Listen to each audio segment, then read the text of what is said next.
Amaziga merere wa Mado ali maziga omwaifu bamututte dda. It has ended in tears. Era omwaifu yafunye dda omuhusband omulala nga ye avuga kanamba tali ku Mado atambuza ebigere embungente byonna binyumo byaliddeko maaso. Akoze live neyeyongera okulumya abo bonna abamulumba nti lwaki wakyaye Mado biki bla bla bla. Mwana muwala alumiza bali binyuma obyerabiddeko ate ng'era ne tiimu Mado wamu na husband bavuddeyo nnyo okubeera nga bakola videos ez'enjawulo live ez'enjawulo nga obusungu balina bungi byonna bikuleetedde maaso awo naye nga wasuze tyasibeeta gwe n'omulungi ampuliriza Ochannel Media gw'oli subscribe for more updates, like, share and comment tuweerabira okunyiga notification bell obenga notified bwe nteekawo video empya. Nze kyantabya bakadaama b'e Saudi kye kino abantu bagenda ne bajja no ku app ne batandika content waabwe be bamanyi omuntu gwatandise content wo gwo omanyi content wo ne plan yo bwo mutandise era gwo omanyi ekiri emabega wa content okiwulira kati misidamamu ne Mado batandika content waabwe ne mumwagala ne muba following temwamanya kiri mabega waabwe temumanyi oba beyinako n'oluganda temumanyi bezuula batyo kola oyo content wabula mwaba forcinga mweyagale bannange mwesana bannange lave eri wano mukoze bi group mudduse bimawube mukoze group simanyi group misidamamu simanyi group papa Mado no matter what era ngabo mwali mukola alani wano alani nono yivoni nakaforce sibwe mutyo muforcinga abantu okweyagala mwebe nyini mutandise okwekubisiza bi t-shirt tebabi batumye mutijja obufumba bwammwe bwabalema naye mutijja mwagala obwabalala butambule obwammwe butuuseewa muli kubaana muvuma banange kino kimisidamamu simanyi Mado yakiyamba yamuyamba ki oli misidamamu biliyoni yakadaama mulamba akola ngadda ku musajja kyawuba olusapatu e Kampala ye mwe mulaba damamu ne Mado besaana kuki besaana kuki be bamanyi ebintu byabwe bye bakola mubanyumirwe nga bwe mubiraba atayagala bireke oyo Zanda muyimbi waddemba okulaba omuwala yenna wana trending ku TikTok namuyingira ka box namugamba kankuweya ka sente onyambe tukole content erinnya lyange lisigale nga litambula kuba wano bakadama be bayina ekiddako naye mubali bubi yo muvumye Zanda mumufudde ekigotte ntula muforcinga abantu abatu batandika content waabwe iyo olaba bakyawa musajja gwozaddemu abaana babiri basatu kale ate bana batalabangako buli omutalabangako munne waafuse oba bekyaye ne bekyawa naafuna omulala be baana ababasoose naye muli ku kiwala mukivuma kati mukivumira ki namwe mukolewo kape endala oba eri kape eyise namwe mufuneyo omusajja mukole wano kapo zammwe namwe mutambulizeko content baba forcing mweyagale omanyi mubuukira muli ku misidamamu mumuvumye mumumazeeko emirembe waddemba okola kyayagala wabulamu bwe yamanyi bwabalamu obulamu bwe ne bwayagala obutambuzaamu gwomanyi kyo bakubisanyuzo by'omusajja gwayagala nga Mado taliiko oli yali content oba ne yabagamba buno buli kyemulaba wano ku media kiba kyaddala mwalema okutegeera nti nno abeera content abantu batandika content wabwe nga beyagala ne mulowooza bayina okudde Uganda beebake bonna kali nako ne kagwa mulaavu kazunga n'ebifaananyi ku tweet kaba ku kyawe kwokirabe ojja kuyiga okwagala sayizizo gwe tosobola kugamba abantu nti kali kazannyo ye atategeera nti nno kali kazannyo bireke ababitegeera kabanyumirwe muve ku baana temubavuma ne Mado waddemba ofunayo omuwala omulala ne bagenda ne content mu maaso olabe ebibiina bya firimu ng'abantu bazannya firimu be batuuka ne baawukana buli omu n'akwata erirye tate bana aba ku TikTok temututama abantu banyivu obusungu bungi era bwe bati bigenda eddala mu maaso ne bagamba abaana ba TikTok bakadaama b'e Saudi mbu bwe batwe bagala okufosinga laavu z'abantu bwe batandika ne Yvonne ne Alani ne bakakana nga Yvonne bamwambaza akaweta naye nga ne laavu teziriyo mbw ate bwe baawukana ne bateekawo empalana nekitakoma okwo mbwe ne bafosinga Mukunja ne Shiba ne basonda ssente z'embaga Mukunja n'amaliriza ng'akyaddemu ewaabwe wa mukyala we eyamuzaalira baby nekitakoma okwo ne bapika couples ez'enjawulo era nga bwe tuziraba ku TikTok naye nga kankongereyo ate nkulaga omwaifu bwe yabadde ku live nga n'abamubuuza ebya lwaki wakyaye Mado nti Mado lwaki wamubenya omutima n'ebirala bingi nnyo ogenda kubalaba ansa ze yazzeemu so nga ate binyuma obyerabiddeko olaba ne Rema bamuvuma naye ali anywa Abuse to the fullest if you were to be.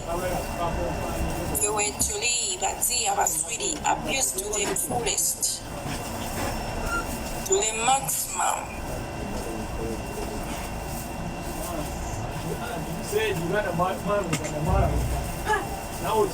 Abuse to the fullest, sweetie. Abamu 2023 abasaze balalamu amina ebizibu byammwe ebyenjawulo sitonenya muntu kujja nga akufuutukira mu people have different problems anoonya waawummuliza busungu thank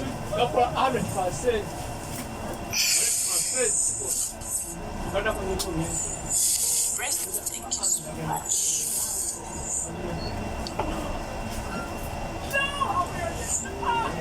Toina money. So I'm going to go to Koya, you're in my life. What is I just took my life swallow.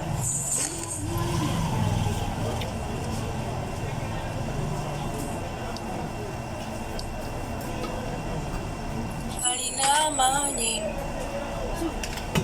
Cause it's a mikonunga temchala. Toina tomnyomera.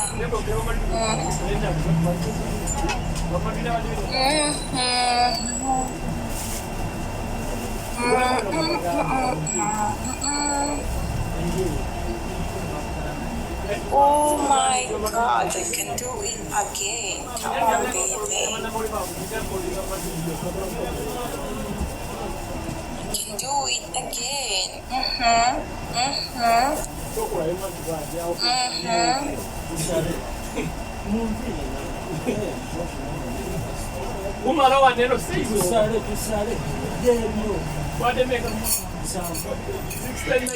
Look at this one.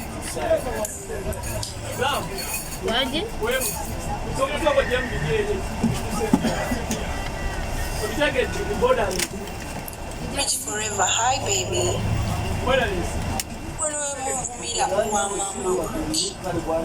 Get it?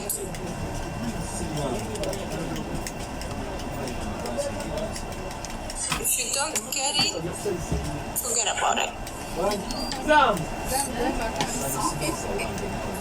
You might need a good thing. Someone who are very kulumba wote. Mbuyenga zekuvuma.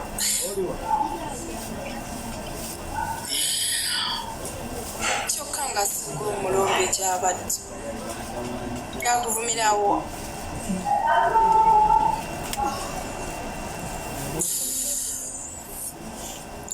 Come on, boy and girls, style up. Style up. You need to style. You need to style up.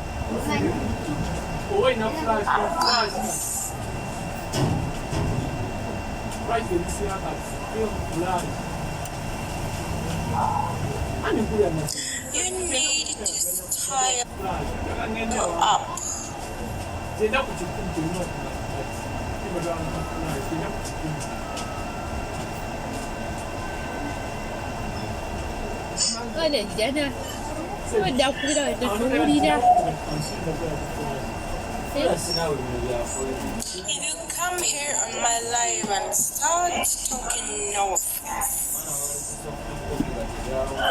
style up. Oswaza emyaka gyo.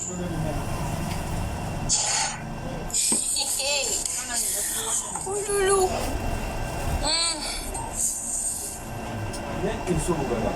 Abano nakitoleko. Okwana. That's your age, you're shaming. Style up.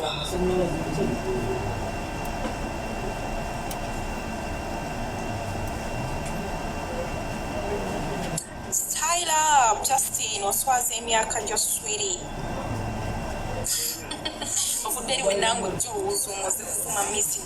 On my life, so what?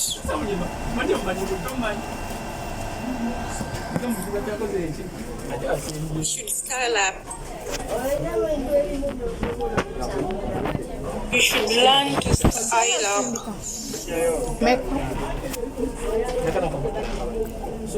Yay!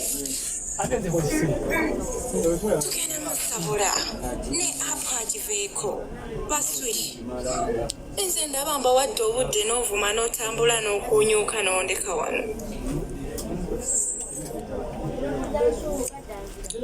Nze nkuwa obudde n'ovuma n'omala n'okunyuuka n'ondeka wano swiiti sona gyontwala.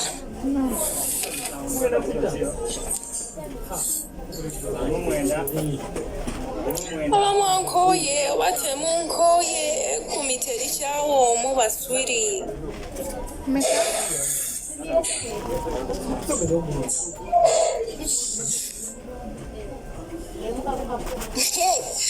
Ate nno ngoma wa Uganda kitokote nga sikisaanikire.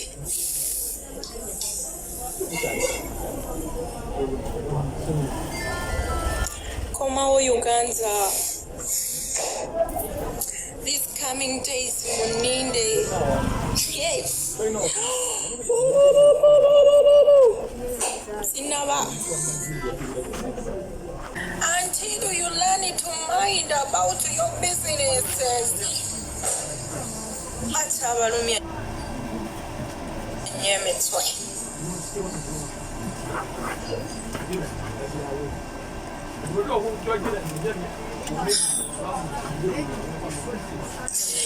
Bachabalumya nyemetswe until you learn to mind up your business. Mama rich forever. Thank you. Thank you. Good evening, baby.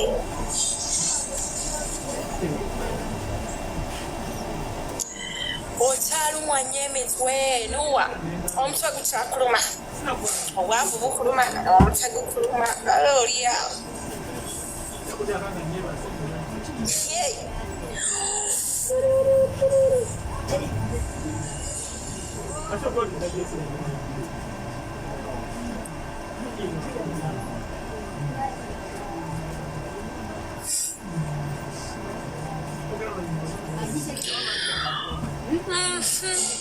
Ngenda kwetugira mu comment section.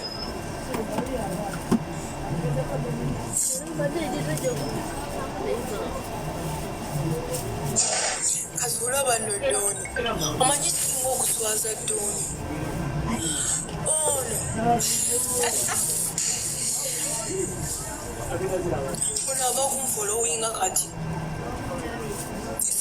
One. Aba kufollowinga kati. Bona yafumese. Zamufuluma. Oluma mfule ekyo. Zam, jakob. Nawe ekitwa embeera bwetyo bweri era yo omwaifu yeesunga kudda Uganda ate ajogere ddala yeeyongera okulumya ba haters. Nyongera okubaza bale video yange to the end ne mulaba obulamu nga temubuskipinze mikwano. Nsiima nnyo nsiimira ddala nsaba Katonda baki musinga okwagala. Osobola okukozesa comment section otwendooza okusinziira ku bola video kuva gyetandikidde paka gyesembedde.